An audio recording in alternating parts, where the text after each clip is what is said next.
Once upon a time there was a very good doctor in China.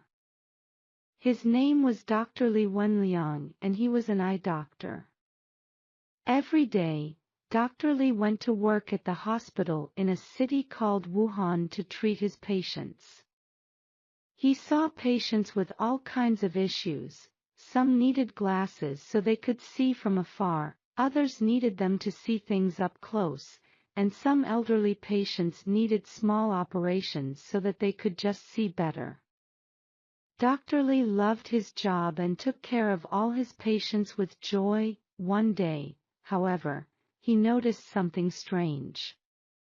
He observed that instead of having many different problems, his patients all seemed to be suffering from the same illness. It appeared to be a terrible cold, like the flu, but was unlike any other flu that Dr. Li had treated in the past. The doctor immediately sent a message to his colleagues to warn them that this strange flu was going around and tell them that, though he didn't know exactly what it was, it appeared to be very contagious because he had already seen 7 patients with it. The following day, police officers went and knocked on the doctor's door. They told him he had to stop sending messages or else they would arrest him and put him in prison. They thought the doctor was getting worked up for no reason and they didn't want him to frighten the other doctors, but as the days went by, more and more people got sick with this strange flu. Now there were very many ill patients. Dr. Li's colleagues quickly realized that he had been right. This flu was caused by a virus that they had never seen before. They began working together.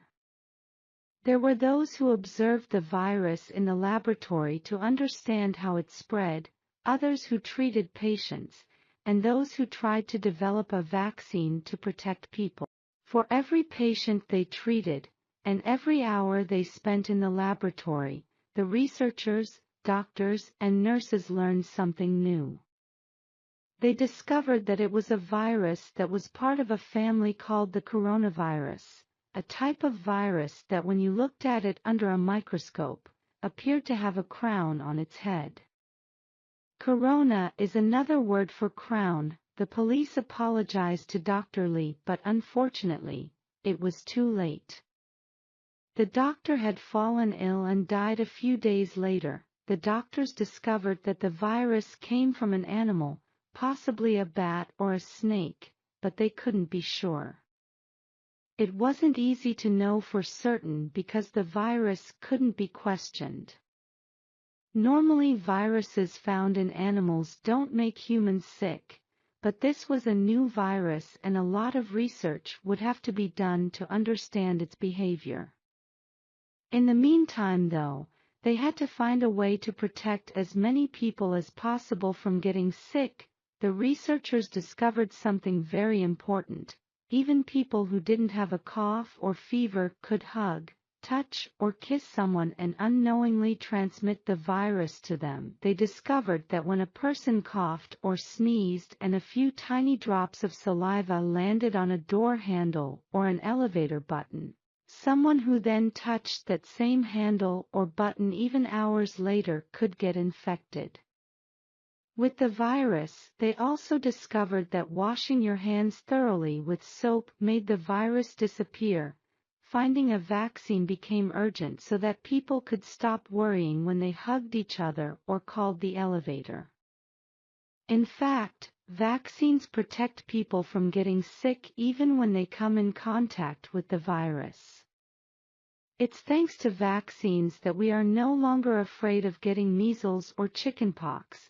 But what could be done to prevent people from getting sick while researchers around the world were trying to develop a vaccine? The scientists came to a conclusion. People had to be asked to stay home because this way the virus couldn't spread and there would be fewer people falling ill. Those who did get sick would get the care they needed and the researchers would have time to find a solution. The doctors in Wuhan told their colleagues in other countries about the new virus, but many thought it was a Chinese problem and wouldn't affect them, so they weren't concerned. But in a few days' time, the virus arrived in Italy, France, the United States, Spain, Germany. In the beginning, nobody wanted to believe it. Just like the police officers from Wuhan had done, the other governments around the world also refused to listen to the scientists. It's not a big deal, they said. But sick people kept coming to the hospital, and soon there would be no more beds left to put them in. Shortly after, other countries around the world also started telling people to stay at home and that children were no longer allowed to go to school. How long will this last? The children asked, but the adults didn't know. They did know, however, that even though the schools were closed, the kids had to keep up with their schoolwork and studies. This is because it would take many doctors like Dr. Li, many teachers, many scientists, and many researchers for people to once again hug each other and take the elevator together without having to worry about a thing. Many, many years ago there was a king in a far country. He was famous, he was strong, and he was very clever. But in his country he had many wrongdoers. The king was unhappy about this, but how can you stop people from doing wrong? It is not easy. He thought about this difficult question for a long time, but he could not find the answer. Suddenly, one day, he had a good idea. He spoke to his people and told them to build a big stadium in the center of the city. It must be very big and very beautiful, he told them. So the people worked hard for many months. One day, the building was finished.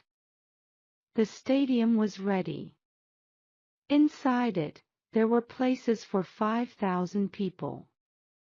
Everyone was very excited about this beautiful new building. Some wanted to watch games in the stadium. Others wanted to have dancing and singing. But what did the king want? No one knew. The day of the opening came. Everyone ran to the stadium to get a place inside. The people got more excited when the king arrived. They were all quiet, waiting. First, he took his place. Then, he stood up and spoke. "My people, my friends," he said. "Firstly, I want to thank all the workers for their good work. We now have a beautiful stadium and it is very well built. Secondly, I know that many of you want to see games and dancing here. But this stadium is going to be different.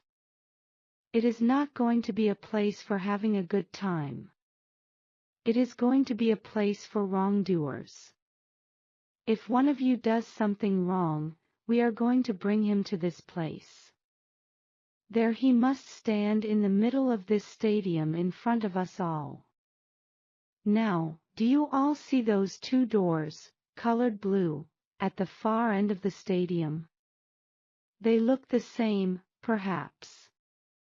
But they are not. Behind one door, I am going to put a dangerous animal, a tiger. Behind the other door, there is going to be a beautiful lady. The wrongdoer must choose one of these doors. If he opens the wrong door, he finds the tiger. It jumps out and kills him.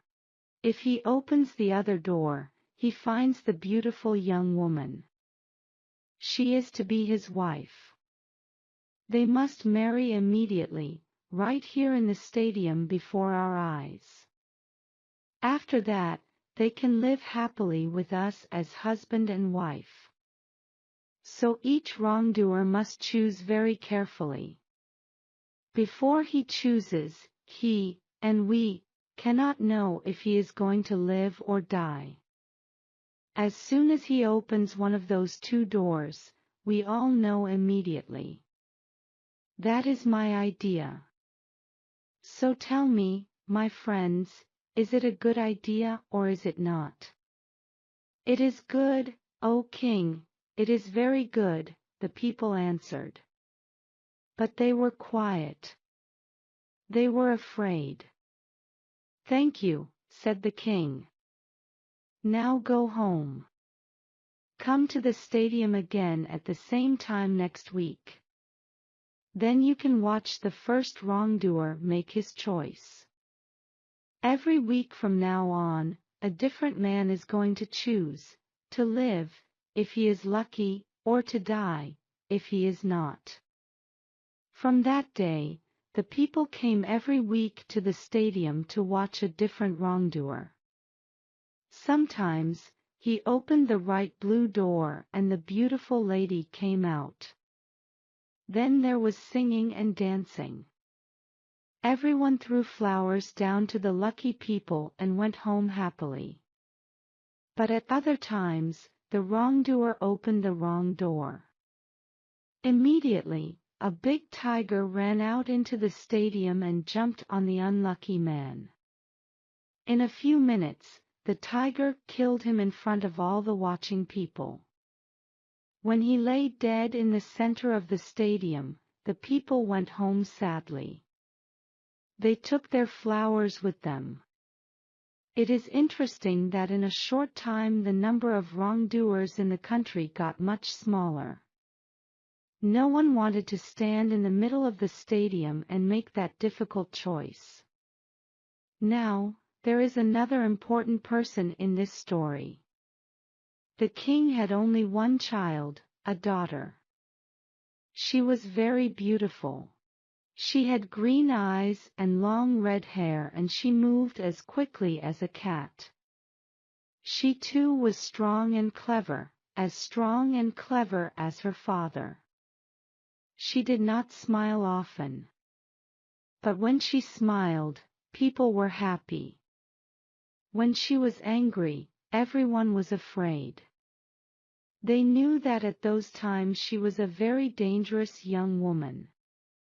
Her picture was in every home. Men, women and children followed her when she went walking in the streets of the city.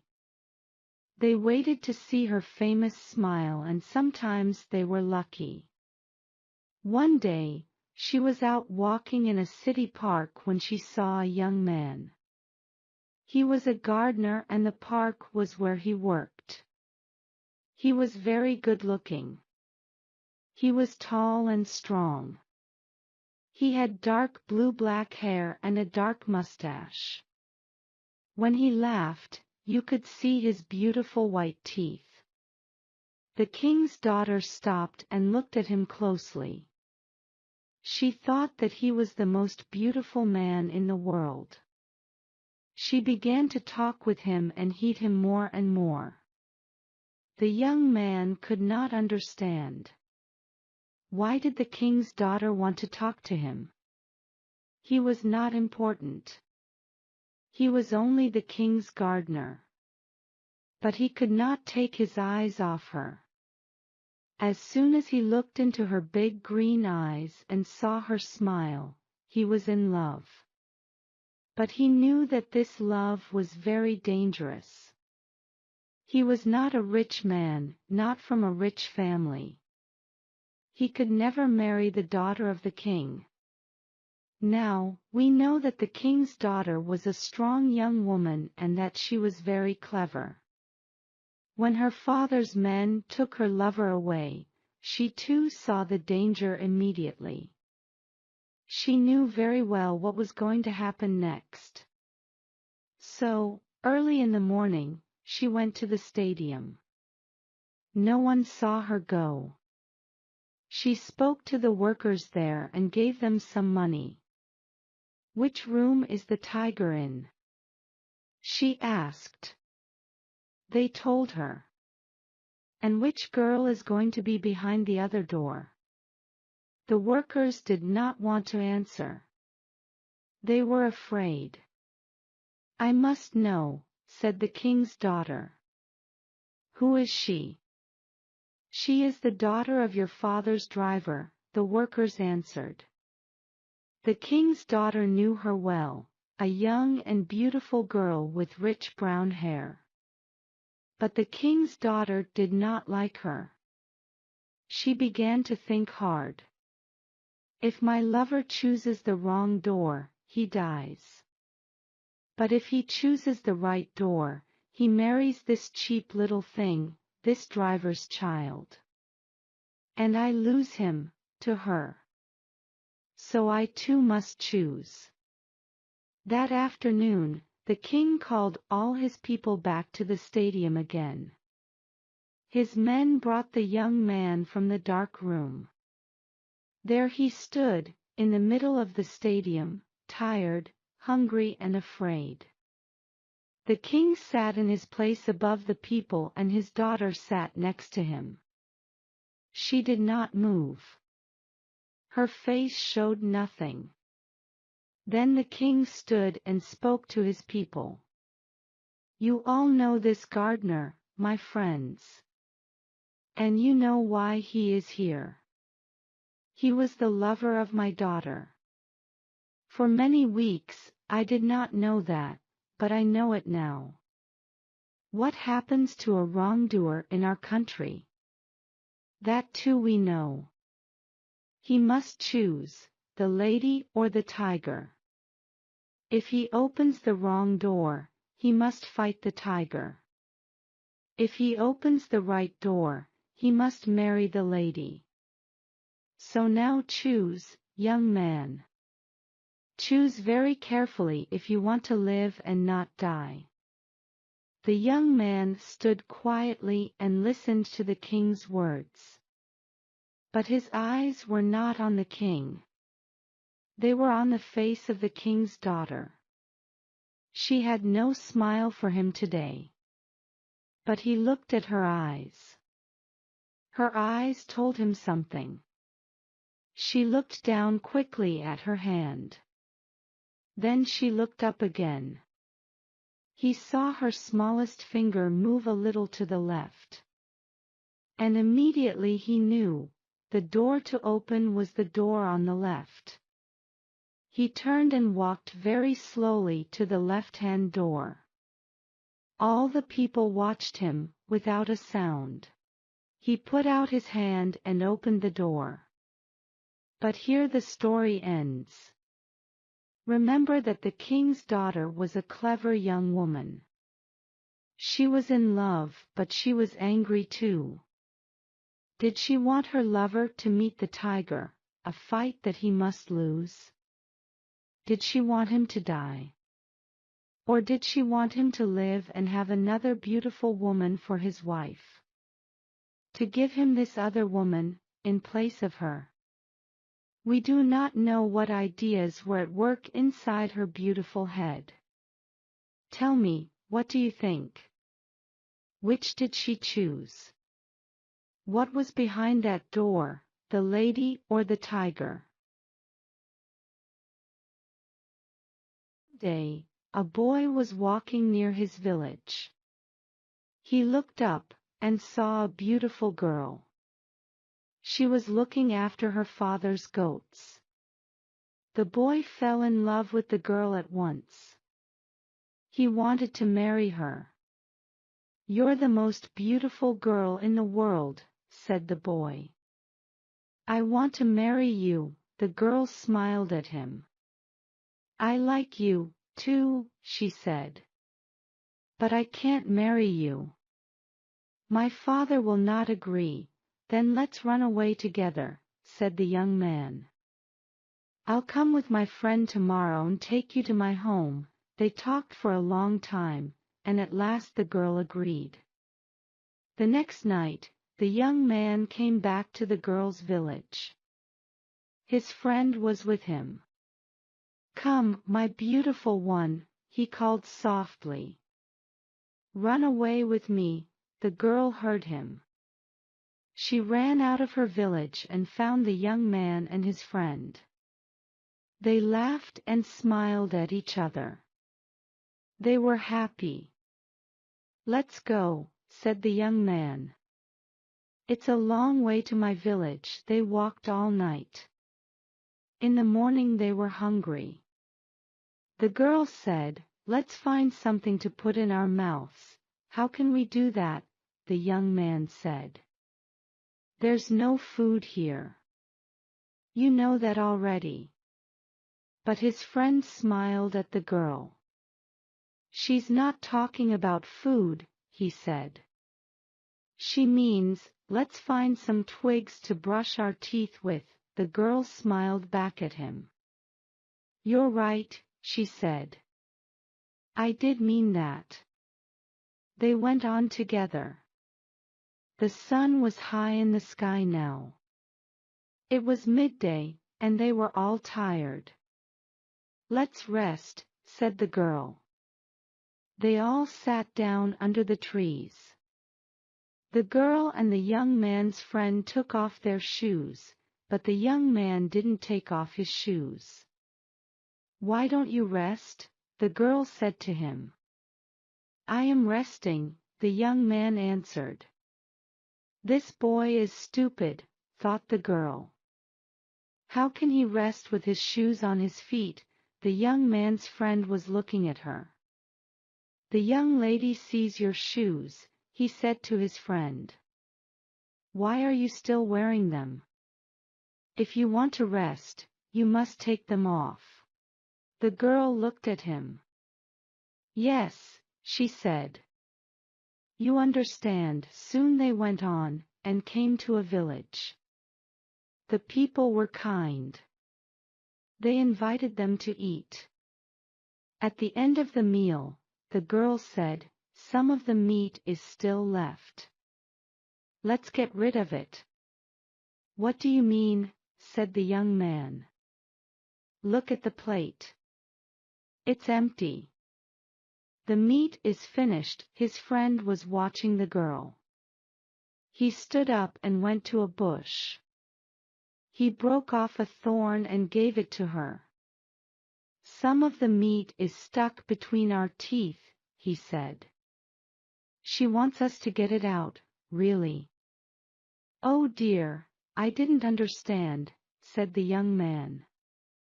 "You don't understand anything," said the girl. She was smiling at his friend. The evening came at last. The three travelers arrived at the house of the sheik. He was ready to marry the young man and the girl. "Are you ready to marry?" the sheik said to the girl. "Yes," she answered. "Do you want to marry this young man?" said the sheik. "Oh no," the girl said. "I want to marry his friend." So the girl and the young man's friend were married. The poor young man shook his head. "I made a mistake," he said. "I chose the wrong friend to come with me. If I take another bride from her father's house, I will choose my friend more carefully. I will make